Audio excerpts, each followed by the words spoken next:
Гэхдээ энэ ивент болохоор үнэхээр гаж ихэд арай л гаж ивент үү. Гэхдээ таад бодоод үзтээ химэл оюу ухаанаар одоо хүнийг залилж нэг оцдоо. Йоо та нар имжлэгийг харж гинөө. Яа дотор муу гарчлаа. Яаж ингэж баасаар тоглох юм бэ? 1.5 сая бөмбөлөг хийсэж явхаар чинь. Гэхдээ энэ ивент бүр арай заваа нуу. Би бүр үнэхээр энэ тайлбарлаж тэсэхгүй байна. Энэ бол миний мэд хамгийн муу фестивал юм да. Наадам фестивал эсвэл ивентүүд нэг мөчөд ижил сонирхолтой хүмүүс нэг дор цуглана гэдэг маш гайхалтай байдаг тийм үү. Гэхдээ заримдаа бүх зүйл төлөвлөгөөний дагуу явдаггүй. Эсвэл анханасаа хүмүүсүүдийг шулах сонирхолтой ивентүүд ч цөөнгүй байдаг. Мөн түүгээр зөксгүйгээр булхай заваан ивентүүд ч хүртэл цөөнгүй тохиолддог. За hi guys, Темковын дараагамчлалын давтамаар л зуны ихэнх сар гарчихсан учраас наадам, фестивал, янз бүрийн ивентүүд дутахгүй болох гэж байгаа тийм үү. Тийм учраас та бүхэн илүү сонирхолтой байх болов гэж үзээд дэлхийд дээрх хамгийн заваан, хамгийн бүтлгүй 8 ивентүүдийг та бүхэнд одоо тайлбарж өгөх бэлдсэн байна. За одоо энэ бичлэг үзэх юм бол үнэхээр доторч бүр ингээ эвгүүрхмээр юм шиг. Бүр ийм ивент дэлхийд дээр болж исэн юм уу гэмээр бүр ингээ заваан тийм бүтлгүй ивентүүдийн хамтаа өнөдөр мэдчих болно. Тийм болохоор та бүхэн энэ бичлэгээр дамжуулан сэрэмжлүүлэх үүднээс энэ бичлэгийг бэлдэн хүргэж байгаа шүү. За тэгээд бичлэг эхлэхээс өмнө та хэд лайк дараа, сабад дарж дэмжиж битэн мартаарай. Намайг үздэг хүмүүсийн 75% нь сабад дарахгүй одоо хүртэл үдсээр хിവэр байгаа юм байна шүү. Та хэд сабад дарж, лайк дарж дэмжиж битэн мартаарай. Та хэд лайк, сабад дарж дэмждэг учраас би дараагийнхаа сонирхолтой дугааруудыг цаг аллуу хүргэх юм шүү. Намайг дэмждэг бүх хүмүүстээ маш их баярлалаа. Одоо бичлэгэндээ орцгоё. За тэгэхээр ихний баримт алдартай ном Хүүхдүүдийн хусамжит киноны дүрээр олон хүмүүс түгээмэл дэлгэрсэн Wally Wonka гэдэг нэртэй дүр байдаг. Тэр болохоор одоо шоколадны үйлдвэрийн эзэн маш том одоо малгайтай тийм хүн байдаг. Харин Шотландын Glasgow гэдэг хотын одоо хүүхдүүдийн хувьд болохоор энэхүү дүр нь итгэлийн нэвцсэн хурам эхлэлтийн одоо бэлэг тэмдэг болсон мөч байсан юм байна. 2004 онд House of Luminati гэх одоо компани Wonka киноны одоо тухайн хүнийг химэл оюухан ашиглаад нэгэн том залилан зохион байгуулж байсан юм байна. Тэд нэгэн одоо хүүтэн агуулгад хүрээсдэнгүүтлээ сурчлагын вебсайт дээр яг л одоо үлгэрийн оронд очсон мэт одоо өнгөлөг эд шидийн зургуудыг бол вебсайтанда байршуулсан юм байна. Гэвч болохоор тэр зургууд нь бүгд химэл оюуханаар хийсэн одоо хуурамч дүрстүүд байсан тэд бол анзаараагүй. Хүмүүс болохоор $40 гаруй төлөөд очиж яасан байх гэхээр чихэр өвс, шоколадны гол биш, харин шов хоосон, саарал, нүцгэн одоо агуулга ухагдсан юм байна. Бүр инээдтэй нь юу вэ гэхээр тэд болохоор жүжигчдэг одоо хөлссөн ч AI-аар Дими Балаа одоо түүх зохиолгонгуудлаа жүжиглүүлсэн юм байна. Тэрч байтугай одоо кинон дээр нь огт байдгүй дээ Анов гэх одоо аимшиг дүр хүртэл одоо зохиож хүүхдүүдийг айлгсан юм байна. Wonderful. I love fantastic. Please vote a scary face and a great unknown. This is an everlasting gobstopper. What was that? Why did he do that?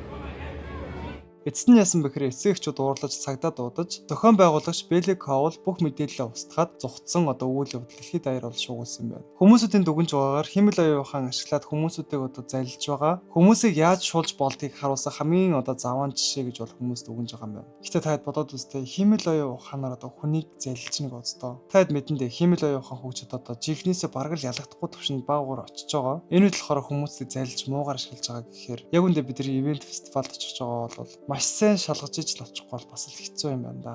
AI бүр үнэхээр төгсөрч хүмүүс хүртэл цайлж штэ тий. За тэгэхээр хоёр дахь баримт одоо хэдүүлээ жинхэнэ гамшиг руу орцгоё. Америкийн нэгдсэн улсад болохоор Woodstock гэх одоо маш том ивент бол болдго юм байна. Мянган хүмүүсүүдийг хамарсан. Зарим хүмүүс болохоор энх тайвныг бол санагдуулсан ивент болдог байх. Гэхдээ 99 оны наадам бол зүгээр л там байсан юм байна. Зохион байгуулагч нь болохоор зардлаа хэмнэхийн тулд цэргийн бааз дээр наадмыг зохион байгуулсан юм байна. Халуун бетон дээр 400 мянган хүн ямар ч одоо сүйдрөвчгүй хацаж, ердөө ганцхан савтай усны үнэ нь болохоор тухайн үеийн ханшаар $20 гаруй бол хүрч исэн юм байна. Гэхдээ хамгийн заваан хэсэг нь болохоор ариун цэврийн өрөө нь ердөө эхний өдөр гэхэд л бизнес газрууд нь хальж бохир нь гадагшаа урсаж эхэлсэн юм байна. Хүмүүс халууцсандаа усны чугмыг эвтгэхэд талбай нь тэр чигээрээ бол шавар болчихсон. Гэхдээ хамгийн заваан нь юу вэ гэхээр тэрхүү шавар нь одоо хүний ялгцтай холилдож баасан шавар болчихсон юм байна. Мөн тэгээд зөксгөр хамгийн аимшигтай нь болохоор зарим залуучууд хин нэгэн одоо унгацсан байна гэд ерөөсө тоохгүй шавраар тоглож исэн юм байна. Тэгээд зөксгөө зарим хүмүүс болохоор үнрээс нь болж ухаан алдаж тэр заваан одоо шавраар нь биеэ зүлгэж жоохон халамцаа согтуу хүмүүсүүд нь болохоор дотор нь орцсон тоглож исэн юм байна. Мөн түүгээр зогсохгүй дуучин Sherry Crow тайзан дээр дуулж байх үед болохоор хүмүүс баасан шаврыг түнлүү шидсэн юм байна. Эцэст нь үзэгчид болохоор тайзыг шатааж дээрэм хийж 3 хүний аймд тухайд бол ирсэн аимштай түүх хүрсэн юм байна. Йоо та нар имжлэгийг харж гинөө. Яа дотор муу гарчлаа. Яаж ингэж баасаар тоглох юм бэ? Энэ бол миний мэд хамгийн муу фестивал юм да. Хамгийн амар дуучин руугаа баас шидэж штэ те. Ийм заваа ивент гэж болтгол юм бах та. Манай монголчууд хотоо шүгдэх хүрдээсэндээ хаа очиж ингэж балиартгүй л дээ. Гэхдээ бас хотоо шүгэндээ орно гэдэг чинь ч бас зүгээр зүйл биш л дээ.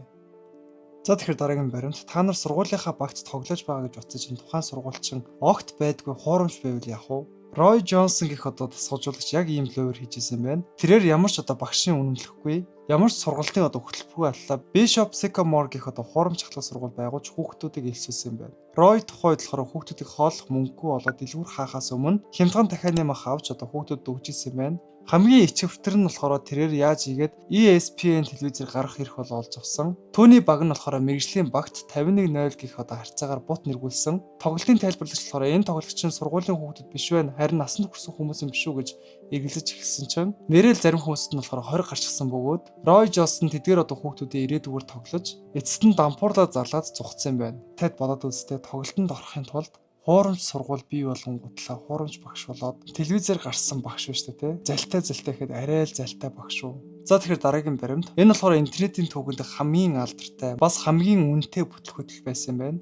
Белли Макферланд болон рэпер Ja Rule нар Pablo Escobar-ыг эзэмшиж байсан хувийн арал дээр дэлхийн хамгийн тансаг наадмыг зохион байгуулна гэж амласан юм байна. Тэд сурчлаган дээр болохоор Белли Hadid, Kendall Jenner зэрэг одоо топ модельүүдийг тоглуулж хүмүүс тасалбарт $12,000 хүртэл төлж одоо бүртгүүлж ирсэн байна. Гэтэл яасан бэ гэхээр баячуудын хүүхдүүд арал дээр буумгцаал залиулснаа мэдсэн байна. Тансаг зэрэглэлийн вилла байшингийн оронд тэднийг гамшигын үед ашигладаг борооны усанд норсон одоо майхан өгцсөн байна. Хамгийн ичвтэр нь юу байсан бэ гэхээр зохион байгуулагч модельудаа $1.2 сая төлсөн алтлаа. Хоол бэлдэх тогооч нар болон хоолнд өгүүлчлэх хүмүүстээ болохоор мөнгө төлөөгүй байсан учраас тэд нар бол хаяаж явчихсан байна.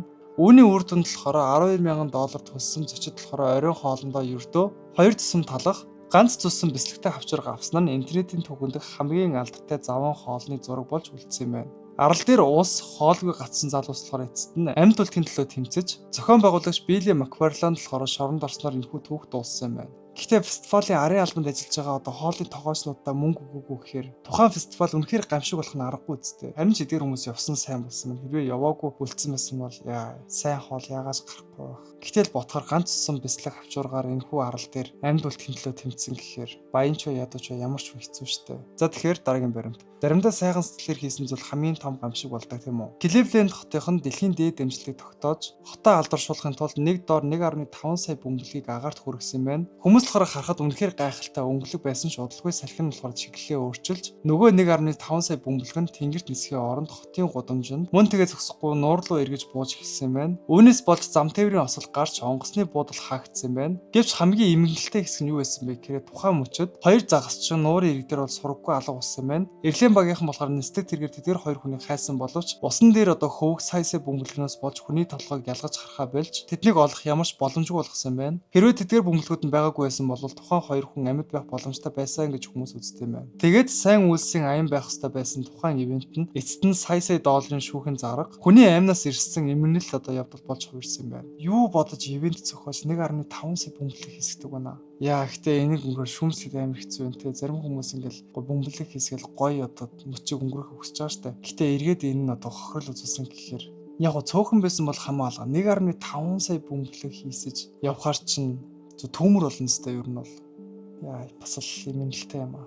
За тэгэхээр дараагийн баримт хамгийн заван гэдэг үгч багтахаар ивент рүү орцгоё. Энэ болохоор амтны одоо баг өмсөх сонирхолтой хүмүүсийн цуглаан болох Rain Forest гэдэг нэртэй ивент юм байна. 2015 онд болсон энэ ивент дээр ирсэн зочид зүгээр л галзуурсан гэхэд л болох юм байна. Тэд зочид буудлын өрөө тавилгыг эвдэс сүтгэхээс гадна маш хачирхалтай заван үйлдэл гаргаж эхэлсэн. Тэдний дунд Кринглийн буюу одоо насанд хүрсэн атлаа жив хөмсөж түүнийг олон нийтийн газар ил гаргаж явах одоо сонирхолтой хүмүүс олон байсан юм байна. Гэвч асуудал нь болохоор тэд живхэд үүргэсэн хойно хогийн савнд биш харин зочид буудлын одоо коридор цахилгаан шат бүр машины зогсоол дээр хүртэл ил задгаа хайж исэн байна. Зочид буудлын одоо ажилтнууд хаасаагүй хайсан байсан одоо живхнүүдийг цэвэрлэж жинхэнэ тамиг бол үдсэн. Мөн тэд буудлын усан санг бохирдуулж өрөөнүүдтэй хар тамхи хэрэглэж байсан тул дараа жил нь тэднийг хүлээн авах зочид буудлын дээр нэг ч бол олдоогүй юм байна. Ингээд 2007 оноос хойш зохиогдож байсан энэ наадам нь болохоор өөрсдийнхөө заван үйлдэлээс болоод үүрт хаагдсан түүхтэй юм байна. Гэхдээ энэ ивент бүр арай заваа нуу. Өөрсдийнхөө хэрэглээ дууссан живхнүүдээ машины зогсоолж зочид буудлын усан сангууд хайсан гэхэр чинь би бүр үнэхээр энэ тайлбарлаж тэсэхгүй юм байна.